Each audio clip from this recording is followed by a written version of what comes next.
What's up mga kababayan? Roderick De La Cruz po, aka Delicious. So ang menu natin for today is steamed fish with oyster sauce. So huwag na natin guys patagalin. Let's go! Simulan na natin!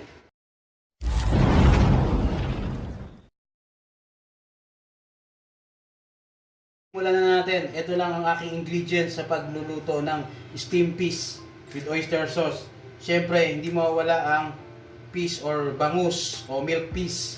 And then ang ginger, and then ang garlic, and then ang spring onion, and then di rin mawala ang oyster sauce, and then ang sesame seed, pepper, and then ang sugar, salt, and cooking oil, and then ang half glass na water. So let's go guys, simulan na natin. So ang gagawin ko muna, ilalagay ko muna ang oyster sa glass. Ayan.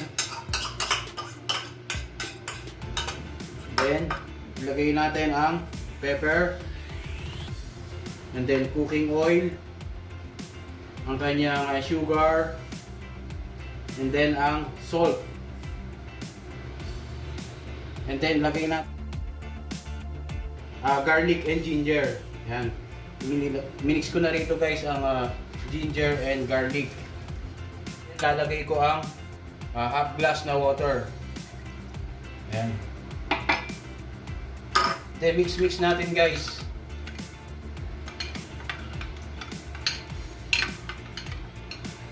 So ayan, after na na-mix na natin, ilalagay na natin ang bangus.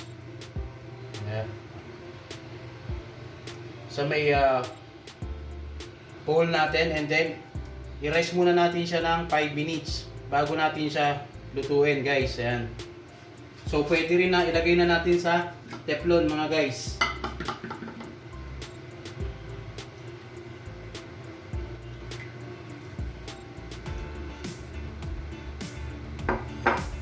Ayan, ganyan lang siya guys, kasimple.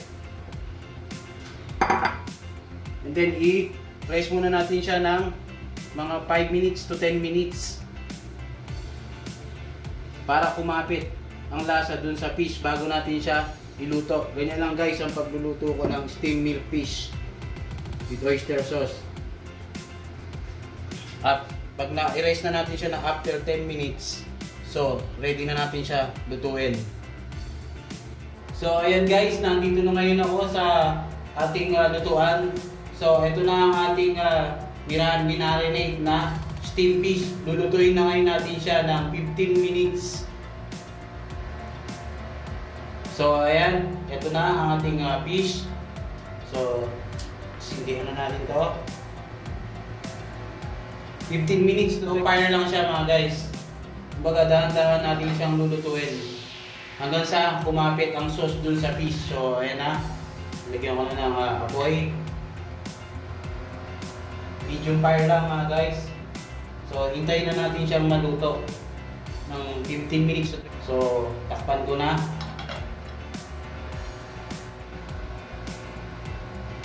So ganyan lang guys, kasimple ang pagluluto ko ng steamed fish with oyster sauce.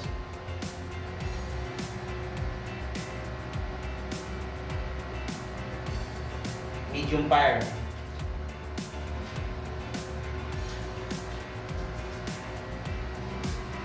So after 8 minutes, kahit ipiling muna natin ang side naman.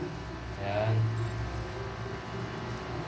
Para hindi siya dumikit mga guys. Biling muna natin ang kabilang side niya. Ayan, mabilis lang naman siyang maluto eh. So alisin na natin ang takip guys.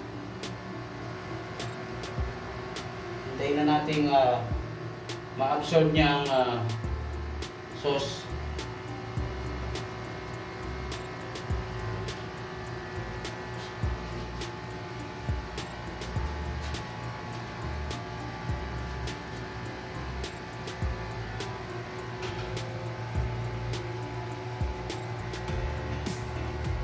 Guys, very easy, simple lang, di ba? After 15 minutes, so well done ang ating steamed fish. So ready to plate na siya mga guys. I-off na natin ang apoy. Yun. Ayan na siya guys. Ganyan lang kasimple ang pagluluto ng steamed milk fish or steamed fish with oyster sauce. So i-plate na natin mga guys. So guys, i-plate na ngayon natin ang ating steamed fish. So syempre, unahin natin ang fish.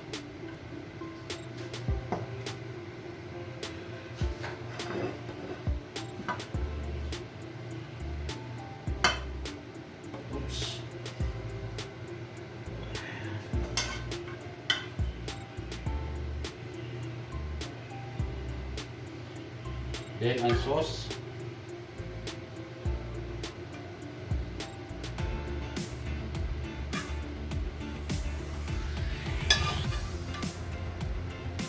Ginger. Then ang kanyang toppings mga guys. Ang spring onion.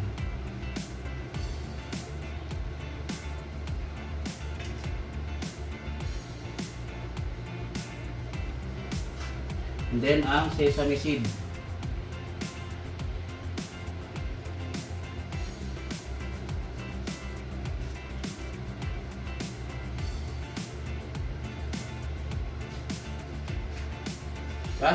Ganun lang kasimple mga guys ang ating steamed fish with oyster sauce. So well done siya guys. Well done ang ating steamed fish with oyster sauce. So bago ako magpaalam guys, shoutout ko muna mga bago kong kaibigan. So shoutout sa iyo Ines Chuang, kay Potpot and Friends, and kay Juliet Guzmana, ayan regular viewers yan, shoutout sa iyo. And then kay Big Mac.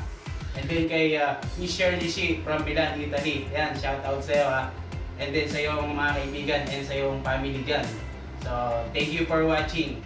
Hanggang sa susunod ulit na mga video guys. See you and God bless mga guys.